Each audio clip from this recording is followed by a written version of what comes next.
which is Simple Learning, and today we will study chapter number 5 of your history book, and this is the history subject book, and the name of the chapter is the Delhi Sultanate. So student, without further delay, let's get started. This is chapter number 5 and the name of the chapter is Delhi Sultanate. तो student, Delhi सल्तनत का मतलब जो सुल्तान आए, ठीक है, जिन्होंने अपना क्या बनाई, कैपिटल बनाई दिल्ली को, तो वहां से जो दिल्ली सल्तनत है वहां से शुरू हुई। और सल्तनत का मतलब जो सुल्तान थे जिन्होंने रूल किया, यानी कि अलग अलग वंश से थे वो, और अलग अलग डायनेस्टी से थे वो, तो उन्होंने वहां रूल किया। तो वो हम आज पढ़ेंगे। तो उनमें कौन कौन सी डायनेस्टी थी, कौन कौन सी डायनेस्टी आई थी, ठीक है। The period between 1206 and 1526 CE common era in Indian history is known as the period of the Delhi Sultanate। जो पीरियड था 1206 से 1526 CE तक इंडियन हिस्ट्री में उसको जाना गया पीरियड ऑफ दिल्ली सल्तनत से। जो रूलर थे अलग अलग डायनेस्टीज के, उन्होंने इस पीरियड में रूल किया, उनको बोला गया सुल्तान। इसलिए इस चैप्टर का नाम है दिल्ली सल्तनत। क्यों? क्योंकि इन रूलर्स ने रूल किया अपनी कैपिटल से, उनकी कैपिटल थी दिल्ली, और इस पीरियड को कहा गया दिल्ली सल्तनत। इस पीरियड में 300 इयर्स बाद 5 डायनेस्टी आई, यानी कि जैसे 300 इयर्स ओवर हुए वैसी 5 डायनेस्टी आई जिन्होंने दिल्ली से स्टार्ट किया रूल करना। और ये थी स्लेव डायनेस्टी 1206 से 1290, खलजी डायनेस्टी 1290 से लेकर 1320, तुगलक डायनेस्टी 1320 से लेकर 1414, और सईद डायनेस्टी है 1414 से लेकर 1451, और लोधी डायनेस्टी है 1451 से लेकर 1526 तक। तो स्टूडेंट, ये हैं डायनेस्टी और इनके आपके टाइम पीरियड दे रखे हैं। तो स्टूडेंट, अब हम पढ़ेंगे, अभी तो हमने पढ़ा दिल्ली सल्तनत क्या था, ठीक है, और सुल्तान किसको कहा गया। जो अलग अलग डायनेस्टी के रूलर थे, उन्होंने क्या किया, रूल किया इस पीरियड में, उनको बोला गया सुल्तान, और उन्होंने अपनी कैपिटल से शुरुआत की इन रूलर्स ने रूल करना, तो इस पीरियड को बोला गया दिल्ली सल्तनत।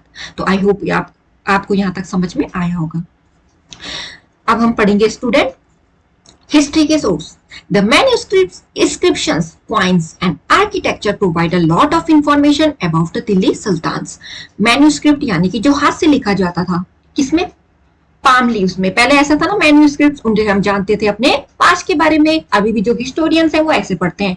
इंस्क्रिप्शंस का मतलब कार्व्ड, यानी कि किसी भी चीज पे कुरेद के लिखना। कॉइन्स का मतलब सिक्के, जो भी उस शासक के टाइम पे चलते थे। और आर्किटेक्चर यानी कि जो उस टाइम पेंटिंग्स वगैरह ये बनी। इन्होंने हमें दिल्ली सुल्तान के बारे में बहुत ज्यादा इंफॉर्मेशन बताई। But more than these sources, the histories Tawarik written in Persian constitute an important place among the sources about Delhi Sultanate। पर इन sources में ज्यादा है जो histories, यानी कि तारीख, यानी कि जो पर्शियन कॉन्स्टिट्यूट में लिखी गई, ठीक है, ये एक important place है। इन जो भी sources हमें मिले हैं दिल्ली सल्तनत के बारे में, इनमें important। These histories were written by learned men like secretaries। ये जो histories थी ये लिखी जाती थी learned men, यानी कि जो पढ़े लिखे लोग थे, जो सीखे हुए लोग थे, जैसे कि secretaries, administrators, poets और courtiers, यानी कि जो दरबारी थे, जो कवि थे। Who both recollected events and advised the rulers। जो इन इवेंट को क्या करते थे, लिखते थे, ठीक है, उनको रिकलेक्ट करेंगे और कुछ कंपोज करेंगे, और रूलर्स को एडवाइस, उनके एडवाइजरी थे, जो उनको क्या देते थे, एडवाइस देते थे, सलाह देते थे। पर जो ऑथर थे ये लिखते थे किसके लिए, सुल्तान के लिए, ताकि इस आशा में लिखते थे कि उनको अच्छे अवार्ड मिले, रिच अवार्ड मिले, अच्छे अवार्ड मिले, इसलिए ऑथर लिखते थे। जो इनकी हैंड रिटन वर्क्स है उनको डेकोरेट किया जाता था गोल्ड और सिल्वर से, ताकि जो इंपॉर्टेंट वर्ड और पैसेज है, ठीक है, वो देखें। जैसे आप पेपर देते हो तो उसमें कई बार आपकी अलग अलग यूज करते हो ना पेन का, ताकि यहाँ पे ये दिखे कि हमने इंपॉर्टेंट लिखा हुआ है। तो वैसे ही जब वो अपने हैंड रिटन वर्क लिखते थे तो उसमें गोल्ड और सिल्वर को यूज करते थे हाईलाइट करने के लिए जो इंपॉर्टेंट वर्ड और पैसेज थे, और इसको बोला गया इल्यूमिनेटेड मैन्यूस्क्रिप्ट। इल्यूमिनेटेड का मतलब जो चमकता है, ठीक है, मैन्यूस्क्रिप्ट यानी कि जो हाथ से लिखा हुआ है। तो ये जो हैंड रिटन वर्क है इनको डेकोरेट किया जाता था गोल्ड और सिल्वर से, ताकि जो इंपॉर्टेंट वर्ड है वो हाईलाइट कर पाए, ठीक है, और जो पैसेज है, और इसको बोला गया इल्यूमिनेटेड मैन्यूस्क्रिप्ट। तो स्टूडेंट, आई होप आपको ये भी समझ में आ गया होगा। Move on to the next page. जैसे ये देख लो पेंटिंग, तो यहाँ पे क्या है, ये जो कलर्स वगैरह यूज किए हुए हैं, यहाँ पे एक गोल्ड सिल्वर का काम होता था। जो पेंटिंग्स आप देखोगे भी, तो आप अपने से भी सर्च करोगे तो आपको मिल जाएंगी, तो हाईलाइट करने के लिए, ठीक है। वैसे वहां पे जो वर्क है उसको भी हाईलाइट करने के लिए, तो पेंटिंग्स में भी ऐसे यूज किया जाता था। अभी इसको, इस जो इल्यूमिनेटेड मैन्यूस्क्रिप्ट है उसके थे फोर स्टेज। तो सबसे पहले था उस पेपर को प्रिपेयर करना जिस पे आपने लिखना है। जैसे आप अभी क्या करते हो, जो आपकी नोटबुक वगैरह उसमें लिखते हो ना, तो वो किससे बने होते हैं, ट्री से बनते हैं ना वो पेपर। तो यहाँ पे जो मैन्युस्क्रिप्ट लिखी जाती थी उसके लिए पहले पेपर तैयार किया जाता था, उसके बाद लिखा जाता था, और उसके बाद बोर्ड को मेल्ट किया जाता था इंपॉर्टेंट वर्ड और पैसेज को हाईलाइट करने के लिए। तो देखिए ये इल्यूमिनेटेड मैन्युस्क्रिप्ट के 4 स्टेज कैसी हैं। और उसके बाद उसको बाइंडिंग किया जाता था। बाइंडिंग यानी कि जिसमें आप एक करके रख दे, एक ही जो भी आपने मैटर लिखा होगा उसको आप बाइंड करके अच्छे से रख दोगे ताकि वो खराब ना हो। तो स्टूडेंट यहाँ पे आपके पास ये जो टाइम पीरियड दे रखी है स्लेव डायनेस्टी की, यानी कि अभी हमने पढ़ा 1206 से स्टार्ट हो गई थी, और यहाँ से जहाँ पे वो ब्लू दिख रहा है आपको जहां तक, वहां तक ये स्टार्ट है। फिर उसके बाद लग गई खलजी डायनेस्टी, फिर तुगलक, फिर सैयद, फिर लोधी। तो ऐसे करके टाइमलाइन आपकी बुक में दे रखी है। आई होप आपको ये फिगर से और अच्छे समझ में आ गया होगा इल्यूमिनेटेड मैन्युस्क्रिप्ट क्या थी, यानी कि हाईलाइट करने के लिए यूज किया जाता था, जिसमें किसको, गोल्ड और सिल्वर को, जो भी वो क्या करते थे, टेक्स्ट लिखते थे, ऑथर पैसेज लिखते थे, उनको हाईलाइट करने के लिए। अब हम पढ़ेंगे स्लेव डायनेस्टी के बारे में। आपको यहाँ पे आपको कुतुबुद्दीन ऐबक की जो पिक है वो दिखा रखी है। तो अब हम इनमें इसी के बारे में पढ़ेंगे। क्या पता, the earliest rulers of Delhi were called Mamluk sultans, यानी कि जो पहले के शासक थे दिल्ली के उनको ममलुक सुल्तान कहा जाता था। जो ममलुक है वो एक अरेबिक वर्ड है जिसका मतलब होता है owned. Since these sultans were earlier either the slaves of the टफ। ओन्ड का मतलब जिनको खरीदा जा चुका है, जिनको हम क्या करते हैं, अपने गुलाम बना दिए, बस जो हम करेंगे वो करेंगे, वो जो हम करेंगे वो वही करेंगे। तो ये जो सुल्तान थे, पहले जो ये सुल्तान थे, ये क्या थे, या तो स्लेव थे किसके, टर्क से, और या तो सन थे उन स्लेव के, इसलिए उनको ममलुक सुल्तान कहा जाता है, यानी कि स्लेव। और दास वही तो करते हैं जो हम कहेंगे, हम उनको दास बना दिया। ओन का मतलब वो हमारे हैं, जो हम बोलेंगे वही करेंगे। तो ये Qutubuddin Aibak, the slave dynasty was founded by Qutubuddin Aibak. Slave dynasty को किसने फाउंड किया, स्टूडेंट, कुतुबुद्दीन ऐबक ने किया। और ये क्या है, किसके स्लेव थे, मोहम्मद गौरी के स्लेव थे।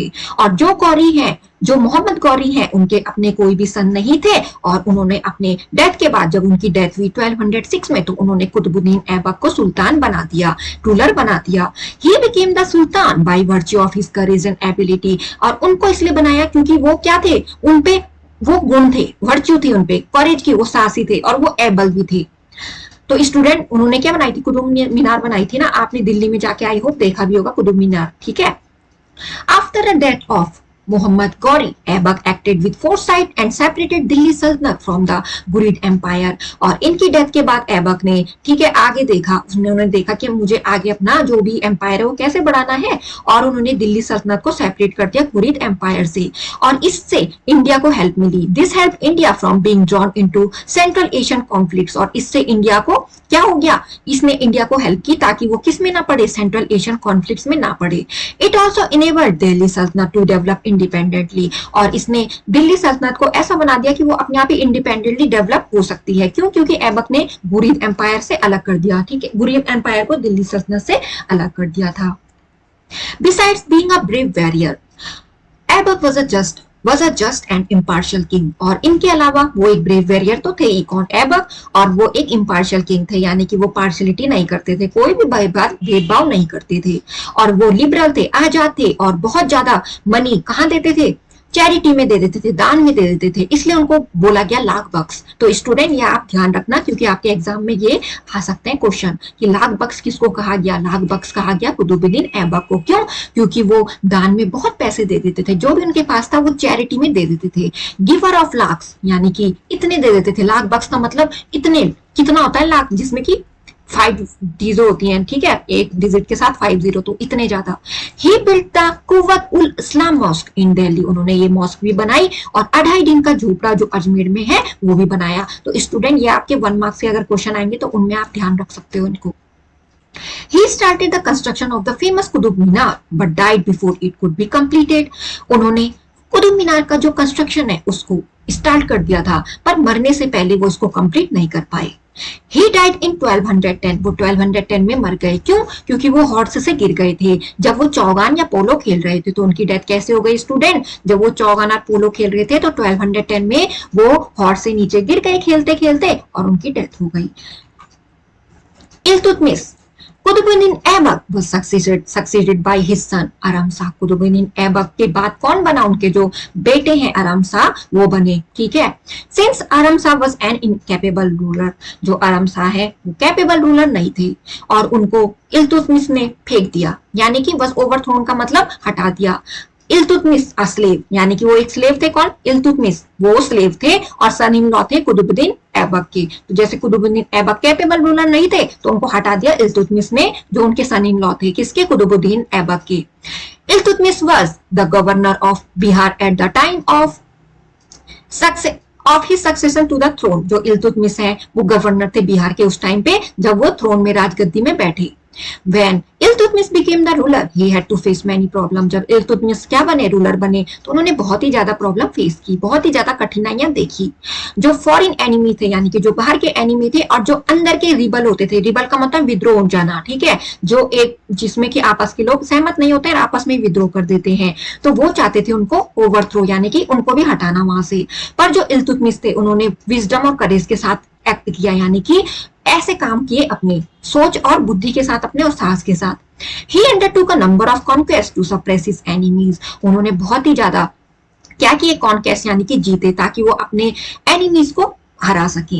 He defeated the Rajput rulers of Ranthambore, उन्होंने डिफीट किया राजपूत रूलर जो रणथंबोर के थे, अजमेर के थे, ग्वालियर के थे, मालवा के थे, उज्जैन के थे और मांडू के थे। He suppressed the Khalji revolt in Bengal, उन्होंने जो खलजी रिवोल्ट विद्रोह हुआ था वहां उसको भी सप्रेस किया, उसको दबाया।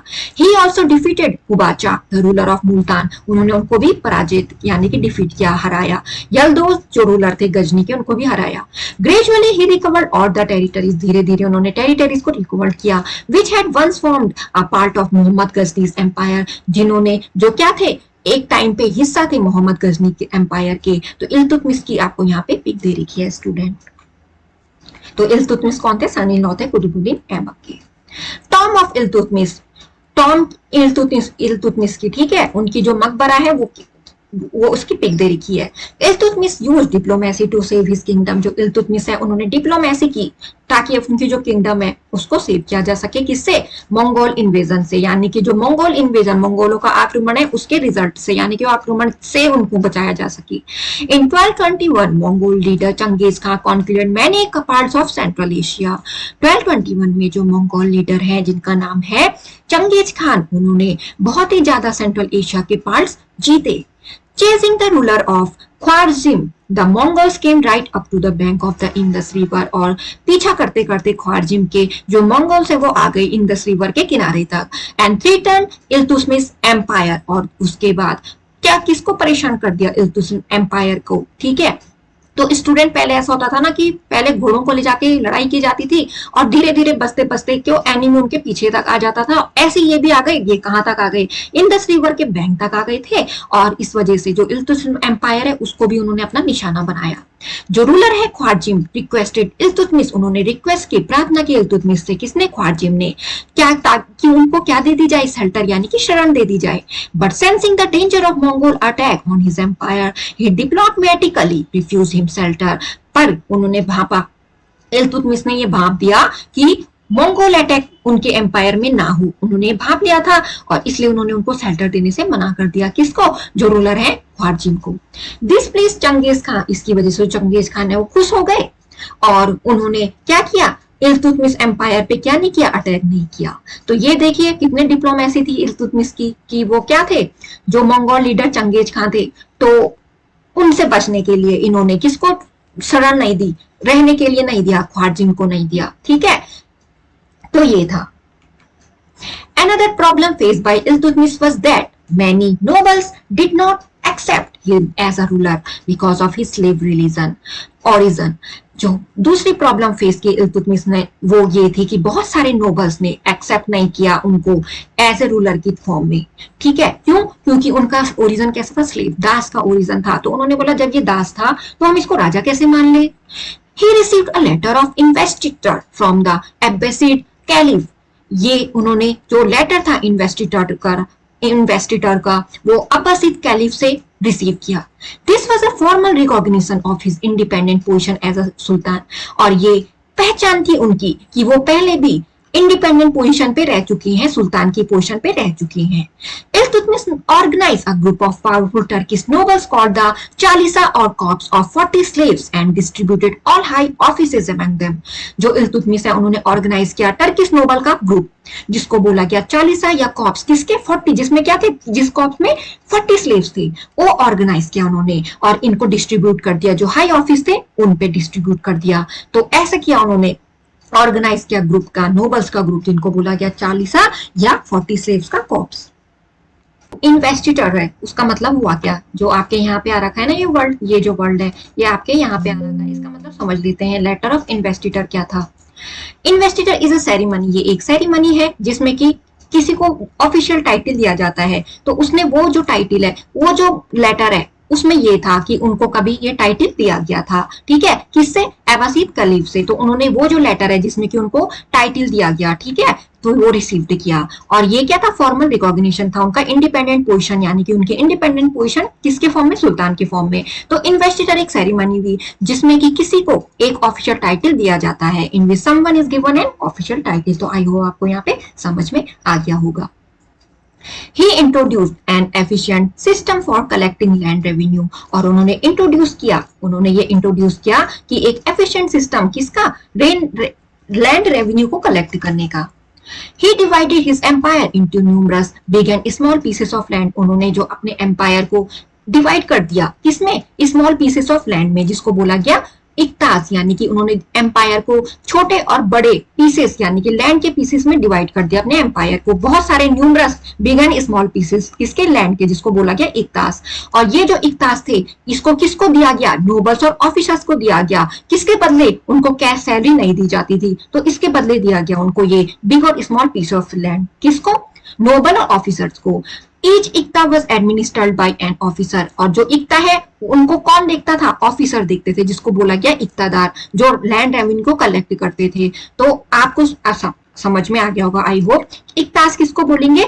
जिसमें कि जो एम्पायर है वो डिवाइड कर देंगे, वो डिवाइड हो जाएंगे बिग और स्मॉल पीसेस किसके? लैंड के, जिसको बोलेंगे इक्तास। और इन इक्तास को दिया जाएगा नोबल और ऑफिसर्स को इन लिeu ऑफ कैश, का मतलब इसके बदले में, कैश सैलरी के बदले में ये दिए जाएंगे। और जो इक्ता उनको एडमिनिस्ट्रेट करते थे ऑफिसर, जिसको बोला गया इक्तादार, जो कलेक्ट करेंगे लैंड रेवेन्यू को, ठीक है। Iltutmish was the first ruler who struck coins with Arabic inscription। He issued a silver coin called टंका and copper coins called जीतल। तो वो फर्स्ट रूलर थे जिन्होंने क्वाइन स्ट्रक किए, बनाए, किसके? जिसमें अरेबिक इंस्क्रिप्शंस थे, कार्व्ड करना, यानी कि उन सिक्कों में जैसे कि वो सिक्के बने उनमें कार्व्ड करना, ठीक है, कार्व्ड करना। तो अरेबिक इंस्क्रिप्शंस, अरेबिक कार्व्ड हुए उसमें। ही issued a silver coin, उन्होंने सिल्वर कॉइन भी इशू किया, यानी कि चलाया, जिसको बोला गया टंका सिल्वर कॉइन और जीतल कॉपर कॉइन्स को चलाया। अब हम पढ़ेंगे रजिया सुल्तान के बारे में। जो इल्तुतमिश है did not consider any of his son worthy। उनको ऐसा नहीं लगा कि मेरा कोई भी सन क्या है? योग्य है, सुल्तान बनने के योग्य है, कैपेबल है। He therefore nominated his daughter Razia as his successor. तो उन्होंने अपनी जो डॉटर है, इल्तुतमिश ने जब ये देखा कि कोई भी सुल्तान बनने के लायक नहीं है, तो उन्होंने अपनी डॉटर को देखा, जो रजिया जिसका नाम है, वो बनेगी मेरे बाद यहाँ के सुल्तान। However, many Turkish nobles opposed this move। और बहुत ही टर्किश नोबल्स ने, बहुत सारे टर्किश नोबल ने जो भी उनका ये मूव था, ये स्टेप था, उसको अपोज किया, उसको स्वीकार नहीं किया, उसको एक्सेप्ट नहीं किया। Because they considered it below their dignity to be ruled by a woman। क्यों? क्योंकि वो उनको ये सही नहीं लगा, उनको ऐसा लगा कि इससे जो हमारा ईमान है वो गिर जाएगा, यानी कि अगर कोई वुमेन चलाएगी इस सत्ता को तो ये सही नहीं है, हम नहीं चाहते ऐसा कि हमारे ऊपर कोई वुमेन रूल करे। क्योंकि उस टाइम जो वुमेन की कंडीशन थी, उनको ऐसा नहीं देखा जाता था कि वो पावर संभाल, यानी कि वो एम्परर बन सकती, ऐसा कुछ नहीं देखा जाता था। So they crown Iltutmish son Ruknuddin as the new sultan. इसलिए उन्होंने जो इल्तुतमिश के बेटे हैं रुकनुद्दीन, उनको न्यू सुल्तान बनाया। But within 7 months Ruknuddin was remove from the throne. पर 7 महीने के बाद उनको गद्दी से हटा दिया गया। किसको? उनके सन को, रुकनुद्दीन को। और रजिया बनी जो फर्स्ट वुमेन रूलर है दिल्ली सल्तनत की। वो कौन बनी? स्टूडेंट रजिया। तो आपको यहाँ पे पिक भी दे रखी है रजिया सुल्ताना की। और ये जो रजिया है, ये जो उनकी बेटी थी इल्तुतमिश की, ये बनी फिर इसके बाद रुकनुद्दीन के बाद पहली वुमेन रूलर थी दिल्ली सल्तनत की। Razia was an able and brave ruler। ये बहुत ही एबल रूलर और ब्रेव भी थी। She put an end to the chaos created by Ruknuddin. और जो भी ये कायोस, जो भी इन्वायरमेंट, झगड़ालू इन्वायरमेंट जो भी क्रिएट हुआ था, इसको रुकनुद्दीन ने क्रिएट किया था, जो ये क्या हो गया, एंड पे आ गया। And restore law and order, और वहां अब सही से काम होने लगा लॉ एंड ऑर्डर को बिल्कुल ध्यान में रख के। She used to dress like a man and herself led the armies in the battlefield. और वो जैसे आदमी लोग पहनते थे ना ड्रेस, जैसे उस टाइम राजा लोगों की रहती थी, जैसे वो रहते थे वॉरियर बने हुए, वैसी वो ड्रेस पहनती थी और वो बैटलफील्ड में भी आर्मी के साथ जाती थी। सी गेव अ पर्दा, उसने जो पर्दा सिस्टम होता था ना उस टाइम की, जो रानियां वो पर्दा रखेंगी अपने फेस के आगे, तो वैसा उसने पूरा क्या कर दिया, गेव अप, यानी कि उसको अपोज किया। हेल्ड एन ओपन कोड, वो ओपन कोड करती थी। ओपन कोड का मतलब जैसे आप अपने एडवर्सरी से सवाल लेना चाहते हो तो पर्दा सिस्टम होता था कि यानी कि जो वुमेन है वो पर्दा रखेंगी, वो उन्होंने गेव अप यानी कि उन्होंने छोड़ा। Listen to the problems of her subject, वो उनकी जो भी सब्जेक्ट है उससे रिलेटेड प्रॉब्लम सुनती थी। And exercise general supervision over the work of every department, और ये भी देखती थी कि कहाँ कैसा काम चल रहा है, किस डिपार्टमेंट में काम हो रहा है कि नहीं हो रहा, कौन सही से काम कर रहा है कि नहीं कर रहा है, तो ये देखती थी Razia Sultana. Some of provincial governors became hostile, कुछ चालाक थे governors, and rose against her, वो उसके खिलाफ खड़े हो जाते थे। She tried to crush their revolt, वो चाहती थी कि वो जो रिवोल्ट कर रहे हैं, विद्रोह कर रहे हैं, उसको क्रश यानी कि तोड़ दिया जाए, but could not succeed, but वो उसमें सफल नहीं हो पाती थी। उनको डिफीट किया गया और इम्प्रिजन यानी कि बंदी बनाया गया। हर एबिसियन स्लेव याकूट टू वोम सी सोड एक्स्ट्राऑर्डिनरी फेवर्स, वो जो उसके अबिसियन स्लेव थे, ठीक है, याकूट, ठीक है, जिनको वो शो करती थी, दिखाती थी, एक्स्ट्राऑर्डिनरी फेवर दिखाती थी उनको, वो भी मारे गए, ठीक है, इसलिए वो डिफीट हो गई और इसलिए उनको जेल में बंदी बनाया गया। रजिया मैरिड अल्तुनिया, रजिया ने अल्तुनिया से शादी की जो लीडर थे रिबल्स के। And try to recover Delhi with his help, और वो चाहती थी कि दिल्ली जैसा पहला था वैसा ना रहे और वो रिकवर हो, but both of them were killed, पर दोनों को मारा गया। अब हम पढ़ेंगे नसरुद्दीन महमूद के बारे में। Nasiruddin Mahmud ascended the throne at the young age of 17 की 17 ईयर में ये गद्दी पे बैठ गए थे। और 17 ईयर में आजकल के बच्चे क्या करते हैं, स्कूलिंग ही कंप्लीट करते हैं और 12th पास करते हैं, तो इन्होंने तो तब क्या कर दी थी, राजगद्दी संभाल ली थी। कौन, नसरुद्दीन महमूद ने। He was a simple and peace loving person, वो एक सिंपल और पीस लविंग पर्सन थे, पर एक वीक और इनएक्सपीरियंस्ड रूलर थे, उनको कोई एक्सपीरियंस नहीं था और वो कमजोर थे। So he left the administration in the hand of his efficient prime minister Balban, इसलिए उन्होंने जो एडमिनिस्ट्रेशन है वो किन के हाथों में छोड़ दिया, प्राइम मिनिस्टर बलबन के हाथों में छोड़ दिया। और जो बलबन है उन्होंने इंटरनल रिबेलियन को क्रश किया, यानी कि जो अंदर का विद्रोह हो रहा था उनके अंदर ही अंदर, होता है ना जैसे जो एम्पायर रहता है उसके अंदर ही जो लोग रहते हैं वो आपस में ही रिबेल यानी कि विद्रोह पे लगे रहते हैं, तो उन्होंने उसको तोड़ा। एंड रूल्ड फॉर 20 ईयर्स, उन्होंने 20 साल तक रूल किया, किसके बिहाफ में, नसरुद्दीन के बिहाफ में, ठीक है, जो प्राइम मिनिस्टर बलबन है उन्होंने। गियासुद्दीन बलबन, अब हम गियासुद्दीन बलबन के बारे में पढ़ेंगे। नसरुद्दीन की डेथ के बाद जो बलबन है, जो उनके प्राइम मिनिस्टर थे, वो रूलर बने। When Balban ascended the throne he had to face many difficulties, जो बलबन है जब थ्रोन पे यानी कि गद्दी पे बैठे, उन्होंने बहुत ज्यादा डिफिकल्टीज फेस की। First the Turkish nobles headed by the group of 40 और 40, सबसे पहले जो टर्किश नोबल्स जिनको हेड किया, यानी कि जो बनाया था ना उस टाइम किसने, इल्तुतमिश ने, जिसको बोला गया ग्रुप ऑफ 40 या 40, वो बहुत ही पावरफुल हो गए थे।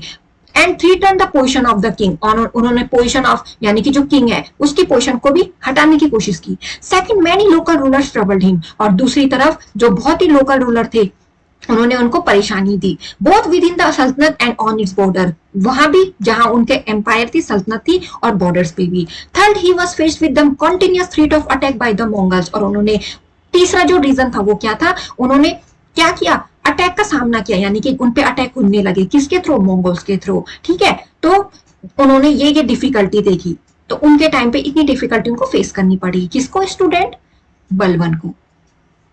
तो स्टूडेंट यहाँ पे क्या है, आपको पास दे रखा है कि जो जो प्लेस थे वो कहाँ थे, दिल्ली, खूना और तुगलकाबाद, आदिलाबाद, हौजी सुल्तानी, कुतुब मीनार यहाँ पे। तो इस मैप से आपको ये पता लगेगा कि सिटीज ऑफ दिल्ली की क्या क्या थी 13-14 सेंचुरीज में। जो बलबन है उन्होंने उस सिचुएशन को फेस किया करेज के साथ, और उन्होंने एक बहुत ही हार्ड मेजर्स लिए उस पावर को ब्रेक करने की, किसको, नोबल्स की पावर को ब्रेक करने के। He fought against the local ruler, उन्होंने लोकल रूलर जो उनको अपोज कर रहे थे उनके अगेंस्ट भी फॉट किया, और जितने रिबेलियन थे उनको क्रस्ट यानी कि उन पे जीत लिया उनको। He restored order in Doab by destroying the power of local chiefs, और उन्होंने रिस्टोर किया ऑर्डर को दोआब में, कैसे डिस्ट्रॉय कर दी लोकल चीफ की पावर को, और अपॉइंट कर दिया अफगान गैरिसन्स को टू कर्ब दियर लॉलेसनेस, जो भी वहां लॉ से काम नहीं हो रहा था उसको मोल्ड कर दो, थोड़ा उसको ठीक बना दो। He also suppress the revolt of Tughril Beg in Bengal, और उन्होंने जो ये रिवोल्ट थी टुगरिल बैग की उसको भी क्या किया, सप्रेस दबाया। Balban took various measures to combat the continuous raids of the Mongols, और बलबन ने बहुत ही ज्यादा मेजर्स लिए, किसके लिए, ताकि जो रेड है मंगोल वहां पे अटैक करे थे उसको रोका जा सके। He order reconstruction of old forts, उन्होंने जो पुराने किले थे उनको रिकंस्ट्रक्शन को मरम्मत करवाई, और न्यू फोर्ट भी बनाए, किसके साथ साथ, नॉर्थ वेस्ट फ्रंटियर के साथ। He kept a strong standing army, उन्होंने एक स्ट्रॉन्ग स्टैंडिंग आर्मी बनाई, और अपने जो दो सन है मोहम्मद और बुगरा खान को गवर्नर बनाया उन फ्रंटियर प्रोविंसेस का। They inflicted a crushing defeat on the Mongols, और उन्होंने क्या किया, वो क्या हो गए, जब वो पंजाब में आक्रमण कर रहे थे, when they invaded in India Punjab and thus save the country from Mongol menace, और उन्होंने किसको क्या कर दिया, मंगोल्स पे अटैक करके, जो जब वो पंजाब में इन्वेजन कर रहे थे यानी कि आक्रमण कर रहे थे तो उनको रोक दिया, इसलिए उस कंट्री को सेव कर दिया मंगोल के चंगुल से। मीनेस यानी कि वहां पीस बना दी, वो अटैक उनको डिफीट करके, मंगोल्स को डिफीट करके। Balban reorganize the administration and military organization of the state, जो बलबन है उन्होंने रीऑर्गेनाइज किया एडमिनिस्ट्रेशन वहां के उस स्टेट का, मिलिट्री ऑर्गेनाइजेशन को भी। To enhance the prestige of the king, जो मान सम्मान होता है किंग का, जो प्रतिष्ठा होती है उसको बढ़ाने के लिए उन्होंने डिवाइन ओरिजिन किंगशिप की उसको एडवोकेट किया। Call the king as representative of God on earth, और ये बताया कि जो किंग है उसका क्या रिप्रेजेंटेशन है, वो एक तरफ से भगवान है इस पृथ्वी में। ही मेंटेन अ मैग्निफिशिएंट कोर्ट, उन्होंने बहुत बड़ा कोर्ट बनाया, उसको मेंटेन भी किया, और स्ट्रिक्ट डिसिप्लिन ऑर्डर किए उस कोर्ट में, ताकि जो काम हो सही से हो। He introduce the practice of sijda and paibos, उन्होंने प्रैक्टिस किसकी इंट्रोड्यूस करवाई, सिजदा और पैपोस की उस कोर्ट में। सिजदा का मतलब था जो प्रैक्टिस कौन सी वाली, जिसमें की नीलिंग यानी कि घुटनों के बल नीचे बैठना है, टच करना है ग्राउंड को, अपने फोरहेड से करना है, और पेबोस वो प्रैक्टिस थी जिसमें कि जो राजा के पैर होते हैं उनको किस करना है। तो उन्होंने ये दोनों जो प्रैक्टिस थी इसको इंट्रोड्यूस किया, इसको चलाया सिजदा और पेबोस को, क्योंकि वो ये मानते थे कि जो किंग है वो गॉड है इस अर्थ पे। This practice was not like by the Muslim, ये प्रैक्टिस मुस्लिम को अच्छी नहीं लगी, क्योंकि इस्लाम के अकॉर्डिंग सारे मैन क्या है, बराबर है, और sijda should be done only before Allah, और सिजदा उन्हीं के सामने होना चाहिए, यानी कि हम उन्हीं के सामने झुकेंगे घुटनों के बल, और अपना माथा जो भी फोरहेड है उसको ग्राउंड में टच करेंगे, किसके सामने, जो अल्लाह है। तो जो मुस्लिम है उन्होंने इसको क्या किया, इसको अगेंस्ट यानी कि वो एक्सेप्ट नहीं किया इस प्रैक्टिस को, वो इसके फेवर में नहीं थे। Balban completely reorganize the army, Balban ने रीऑर्गेनाइज की आर्मी को, और कंप्लीटली रीऑर्गेनाइज द आर्मी, जो बलबन है उन्होंने रीऑर्गेनाइज की आर्मी को, और उन्होंने कैवलरी, कैवलरी का मतलब जो वॉर में क्या करते हैं, हॉर्स पे बैठ के लड़ाई करते हैं, और इन्फेंट्री का यानी कि जो आर्मी क्या कैसी लड़ाई करती है, ऑन फुट यानी कि जो विदाउट हॉर्स के, ठीक है। Under the command of officers of high calibre, और जो किन के अंडर में रखा उनको, जो ऑफिसर यानी कि जिनकी कमांड अच्छी थी, ठीक है, उनपे। He confiscated the lands given to old man, और उन्होंने उनसे लैंड ले लिया, किनसे, ओल्ड मैन से, ठीक है, जो उनको दिया गया था। उन्होंने ये बताया कि ये जो मिलिट्री सर्विस के लिए अनफिट है, और उनको इसके बदले में pension the. He recruited young man in the army, उन्होंने यंग मैन को रिक्रूट किया आर्मी में।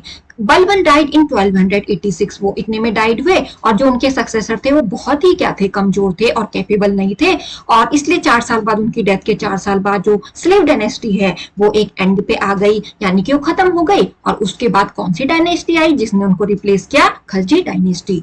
आपके पास यहाँ पे हिस्ट्री फाइल में दे रखा है, जो फैक्ट ये पढ़ लेते हैं। The early Delhi Sultan specially Iltutmish appointed their special slave, उन्होंने अपने स्पेशल स्लेव अपॉइंट किए, किसने, इल्तुतमिश ने। परचेज फॉर मिलिट्री सर्विस, जिनको उन्होंने किसके लिए लिया, खरीदा मिलिट्री सर्विस के लिए, जिसको बोला गया बंदगान, पर्शियन में बोला जाता है, ये वर्ल्ड पर्शियन में है बोला गया। To some of the most important position in the kingdom, और उनको रखा एक इंपॉर्टेंट पोजीशन में अपने किंगडम के लिए। The Khaljis and Tughlaqs continue to use bandagan to high political position, और जो खलजीज और तुगलक्स हैं उन्होंने इस बंदगान को यूज किया अपनी हाई पॉलिटिकल पोजीशन के लिए। However these slaves remain loyal to their master, ये जो स्लेव्स थे ये लॉयल रहते थे अपने मास्टर्स के लिए, पर उनके सक्सेसर के लिए नहीं रहते थे, ठीक है। As a result the accession of a new monarch often caused conflict, और इसका जो रिजल्ट होता था ये होता था कि उनके बीच में क्या होने लगता था, कॉन्फ्लिक्ट होने लगता था, विद्रोह होने लगता था। किसके बीच में? ओल्ड और न्यू नोबिलिटी के बीच में। जैसे कि जो अपने जो मास्टर हैं उनको ज्यादा लॉयल रहते थे उनपे, और उनके हायर्स पे नहीं रहते थे इतने लॉयल। ठीक है, हायर्स का मतलब सक्सेसर, यानी कि जो राजा के बाद राजा बनता है ना, तो उनके लिए नहीं रहते थे, वो केवल उनके लिए रहते थे जो उनको खरीद के लाए होंगे स्टूडेंट। तो स्टूडेंट, आई होप आपको ये चैप्टर अच्छे से समझ में आया होगा। अगर अच्छे से समझ में आया है तो मेरी वीडियो को लाइक करना ना भूलें, चैनल को सब्सक्राइब करना ना भूलें। Thanks for watching.